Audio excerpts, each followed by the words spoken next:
അസ്സലാമു അലൈക്കും വറഹ്മത്തുള്ളാഹി വബറകാതുഹു. അൽഹംദുലില്ലാഹി വഹദ വസ്സലാത്തു വസ്സലാമു അലാ മല്ല നബിയ്യ ബാദ. പ്രിയമുള്ള സഹോദരന്മാരെ, അള്ളാഹു സുബ്ഹാനഹു വ തആലയുടെ രക്ഷയും സമാധാനവും എല്ലാവരിലും വർഷിക്കട്ടെ എന്ന് ആദ്യമായി ദുആ ചെയ്യുകയാണ്.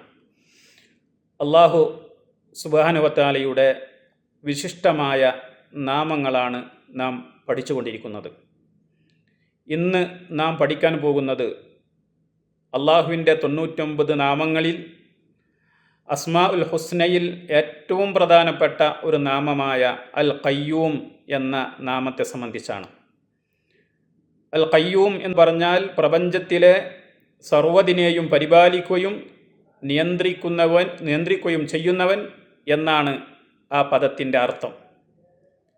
ഒന്നുകൂടി വിശദമായി പറഞ്ഞാൽ, അള്ളാഹു സുബ്ഹാനഹു വ തആല ആരെയും ആശ്രയിക്കുന്നില്ല, എന്നാൽ സർവ്വ സൃഷ്ടികളുടെയും നിലനിൽപ്പ് അവനെ ആശ്രയിച്ചുകൊണ്ട് മാത്രമാണ്.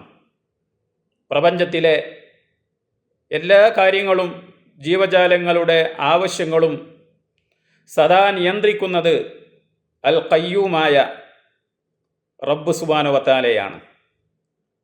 സൃഷ്ടികളുടെ എല്ലാ കാര്യങ്ങളും സദാ നിയന്ത്രിക്കുകയും മനുഷ്യൻ്റെ സൃഷ്ടിപ്പ് തൊട്ട് അവൻ്റെ ഉപജീവനവും മറ്റു ജീവിതാവശ്യങ്ങളും മരണശേഷമുള്ള പ്രവർത്തനങ്ങളും എല്ലാം കൃത്യമായി കുറ്റമറ്റ രീതിയിൽ അള്ളാഹു നിയന്ത്രിക്കുന്നു. മരിപ്പിക്കുക, ജീവിപ്പിക്കുക, സൃഷ്ടിക്കുക, ഭക്ഷണം നൽകുക തുടങ്ങി നിയന്ത്രണങ്ങൾ ആവശ്യമാകുന്ന കാര്യങ്ങളെല്ലാം തന്നെ അവൻ്റെ അലംഘനീയമായ നിയന്ത്രണത്തിലാണ് സ്ഥിതി ചെയ്യുന്നത്. അൽ ഖയ്യൂം എന്ന നാമം വിശുദ്ധ ഖുർആനിൽ 3 തവണയാണ് ആവർത്തിച്ച് പറഞ്ഞിട്ടുള്ളത്. ഈ 3 തവണയും അൽ ഖയ്യൂം എന്ന് എന്ന നാമം അൽ ഹയ്യ് എന്ന നാമത്തിൻ്റെ കൂടെയാണ് ചേർത്തി പറഞ്ഞിരിക്കുന്നത്.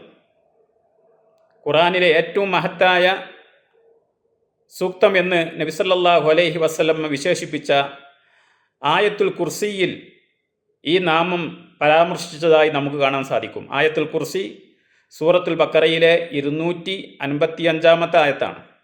അല്ലാഹു ലാ ഇലാഹ ഇല്ലാ ഹുവൽ ഹയ്യുൽ ഖയ്യൂം ലാ തൗഖുദുഹു സിനത്തുൻ വലാ നൗമുൻ. അല്ലാഹു ലാ ഇലാഹ ഇല്ലാ ഹുവ, അല്ലാഹു അല്ലാതെ ഒരാരാധ്യനുമില്ല. അൽ ഹയ്യുൽ ഖയ്യൂം, അവൻ എന്നെന്നും ജീവിച്ചിരിക്കുന്നവനും എല്ലാറ്റിനെയും സർവ്വതിനെയും നിയന്ത്രിച്ച് പരിപാലിക്കുന്നവനുമാകുന്നു.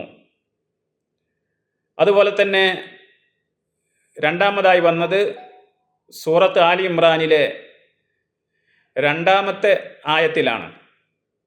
അല്ലാഹു ലാ ഇലാഹ ഇല്ലാ ഹുവൽ ഹയ്യുൽ ഖയ്യൂം എന്നാണ്. അവിടെയും അല്ലാഹു സുബ്ഹാനഹു വ തആല ഹയ്യ് എന്ന നാമത്തോടൊപ്പം ചേർത്ത് പറഞ്ഞിരിക്കുന്നു. അതുപോലെ തന്നെ മൂന്നാമതായി സൂറത്ത് ത്വാഹയിലെ 111-ാമത്തെ ആയത്താണ്. വ അനത്തിൽ വുജൂഹു ലിൽ ഹയ്യിൽ ഖയ്യൂം, എന്നെന്നും ജീവിച്ചിരിക്കുന്നവനും എല്ലാം നിയന്ത്രിക്കുന്നവനും ആയുള്ളവന് മുഖങ്ങൾ കീഴൊതുങ്ങിയിരിക്കുന്നു. അപ്പോൾ ചുരുക്കി പറഞ്ഞാൽ, ഈ പ്രപഞ്ചത്തിലെ മുഴുവൻ കാര്യങ്ങളെയും ചരാചരങ്ങളെയും അള്ളാഹു സൃഷ്ടിക്കുകയും അവയെ വേണ്ടതുപോലെ കുറ്റമറ്റ രീതിയിൽ അള്ളാഹുവിൻ്റെ കഴിവ് കൊണ്ട് അവൻ നിയന്ത്രിക്കുകയും അവയെ നിലനിർത്തി പോരുകയും ചെയ്യുന്ന ഏക ശക്തിയാണ് അള്ളാഹു സുബ്ഹാനഹു വ തആല. അള്ളാഹുവിൻ്റെ ഈ നിയന്ത്രണത്തിലോ അള്ളാഹുവിൻ്റെ ഈ കഴിവിലോ ഒരു സൃഷ്ടികൾക്കും തന്നെ ഒരു പങ്കുമില്ല എന്ന് ഇതിനോടൊപ്പം നാം ചേർത്ത് മനസ്സിലാക്കേണ്ടതുണ്ട്. അള്ളാഹുവിൻ്റെ നാമങ്ങളെല്ലാം തന്നെ ഉന്നതമായ നാമങ്ങളാണ്. എന്നിരുന്നാലും അള്ളാഹുവിന് ഒരു ഇസ്മുൽ ആലം അഥവാ ഏറ്റവും മഹത്തായ ഒരു നാമമുണ്ട് എന്ന് നബി കരീം സല്ലല്ലാഹു അലൈഹി വസല്ലമ പഠിപ്പിച്ചിട്ടുണ്ട്. അള്ളാഹുവിന് ഏറ്റവും മഹത്തായ അഥവാ ഇസ്മുൽ ആലമായ ഒരു നാമമുണ്ട് എന്ന് നബി സല്ലല്ലാഹു അലൈഹി വസല്ലമ പഠിപ്പിച്ചിട്ടുണ്ട്. ആ നാമം ഏതാണ് എന്ന വിഷയത്തിൽ പണ്ഡിതന്മാർക്കിടയിൽ അഭിപ്രായ വ്യത്യാസമുണ്ട് എങ്കിലും ധാരാളം പണ്ഡിതന്മാർ പറഞ്ഞിരിക്കുന്നത് ഈ നാമം കൊണ്ടുദ്ദേശിക്കുന്നത് അത് അൽ ഹയ്യുൽ ഖയ്യൂം എന്ന നാമമാണ് എന്നാണ് ഭൂരിപക്ഷം പണ്ഡിതന്മാരുടെയും അഭിപ്രായം. ഉദാഹരണമായി നബി കരീം സല്ലല്ലാഹു അലൈഹി വസല്ലമയിൽ നിന്ന് അബി ഉമാമ റളിയല്ലാഹു അൻഹു ഉദ്ധരിക്കുന്ന ഒരു ഹദീസിൽ കാണാം, ഇസ്മുല്ലാഹിൽ ആലം ഫീ സുവരിൻ മിനൽ ഖുർആനി സലാസ്. അള്ളാഹുവിൻ്റെ മഹത്തായ നാമം ഖുർആനിലെ ഈ 3 സൂറത്തുകളിലുണ്ട്. എന്നിട്ട് നബി സല്ലല്ലാഹു അലൈഹി വസല്ലമ പറഞ്ഞത് ഫി സൂറത്തുൽ ബഖറ വ ആലി ഇമ്രാൻ വ ത്വാഹ. സൂറത്ത് ആൽ ഇമ്രാൻ, സൂറത്തുൽ ബഖറ, സൂറത്ത് ത്വാഹ, നമ്മൾ ആദ്യം പറഞ്ഞ ഈ ആയത്തുകളിൽ അള്ളാഹുവിൻ്റെ ഇസ്മുൽ ആലം ഉണ്ട് എന്ന് നബി കരീം സല്ലല്ലാഹു അലൈഹി വസല്ലം നമ്മെ പഠിപ്പിച്ചിട്ടുണ്ട്.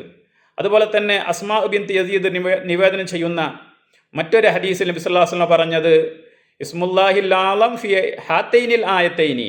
ഈ 2 സൂറത്തുകളിൽ അള്ളാഹുവിൻ്റെ ഇസ്മുൽ ആലം ഉണ്ട് എന്നാണ്. അത് ഒന്ന് വ ഇലാഹുക്കും ഇലാഹും വാഹിദ് ലാ ഇലാഹ ഇല്ലാഹു വർ റഹ്മാനുർ റഹീം. സൂറത്തുൽ ബഖറയിലെ 163-ാമത്തെ ആയത്തായ വ ഇലാഹുക്കും ഇലാഹും വാഹിദ് ലാ ഇലാഹ ഇല്ലാഹു വർ റഹ്മാനുർ റഹീം. ഈ ആയത്തിലാണ്, അഥവാ ലാ ഇലാഹ ഇല്ലാ ഹുവർ റഹ്മാൻ അർ റഹീം എന്ന ആയത്താണ് ഒന്ന് ഇസ്മുൽ ആലമായി അവിടെ പരിചയപ്പെടുത്തിയിരിക്കുന്നത്. രണ്ടാമതായി നബി കരീം സല്ലല്ലാഹു അലൈഹി വസല്ലം പറഞ്ഞത് വ ഫാത്തിഹത്തി ആലി ഇമ്രാൻ.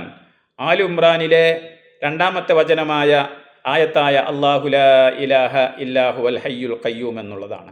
അതുകൊണ്ട് സഹോദരന്മാരെ, അള്ളാഹുവിൻ്റെ ഏറ്റവും മഹത്തായ ഒരു നാമമാണ് അൽ ഖയ്യൂം എന്നുള്ളത്.